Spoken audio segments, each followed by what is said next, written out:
کسی کو اس کے لباس اور اس کی ذات کی وجہ سے حقیر مت جانو۔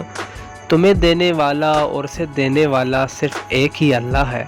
جو تمہیں دے سکتا ہے وہ تم سے لے بھی سکتا ہے۔ اگر کسی کا ظرف دیکھنا ہو تو اسے عزت دو، اگر کسی کی فطرت دیکھنی ہو تو اسے آزادی دو، کسی کی نیت دیکھنی ہو تو اسے قرض دو، اگر کسی کی خصلت دیکھنی ہو تو اس کے ساتھ کھانا کھاؤ، صبر دیکھنا ہو تو اس پر تنقید کر کے دیکھ لو۔ اگر تم کسی کے ساتھ بھلائی کرو اور اس کا بدلہ برائی کی شکل میں ملے تو سمجھ لو تمہاری نیکی قبول ہو گئی۔ جو بہت اچھا لگے اس سے کم ملا کرو، جو انتہا سے زیادہ اچھا لگے اس سے صرف دیکھا کرو، اور جو دل میں سما جائے اس سے صرف یاد کیا کرو، کیونکہ جو آپ کے جتنا قریب ہوتا ہے دنیا اسے اتنا ہی دور کر دیتی ہے۔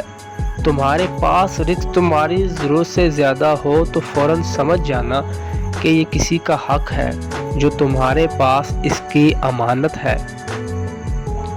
تنگ دستی میں سخاوت کرنا، غصے میں سچ بولنا، طاقت کے ہوتے ہوئے معاف کر دینا افضل ترین نیکیوں میں سے ہے۔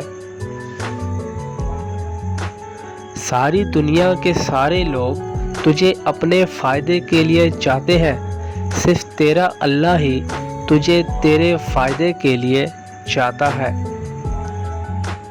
دکھ میں کبھی پچھتاوے کے آنسو نہ بہاؤ، کیونکہ تم وہ خوش نصیب ہو جسے اللہ نے آزمائش کے قابل سمجھا۔ ہمیشہ اخلاق سے بات کرو، کیونکہ انسان پر سب سے زیادہ مصیبتیں اس کی اپنی زبان کی وجہ سے آتی ہیں۔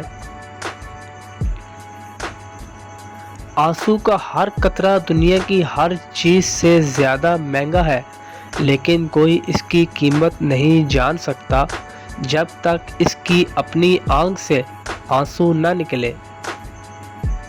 حضرت علی علیہ السلام سے کسی نے پوچھا، آپ کی تلوار تو بہت تیز ہے لیکن آپ کی سواری بہت سست ہے، کیا ہی اچھا ہوگا اگر آپ کی سواری بھی تیز رکھ لیں؟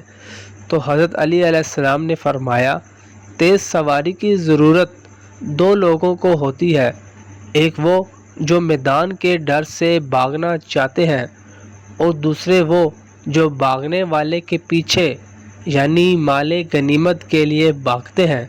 مجھے ان دونوں کی ضرورت نہیں ہے۔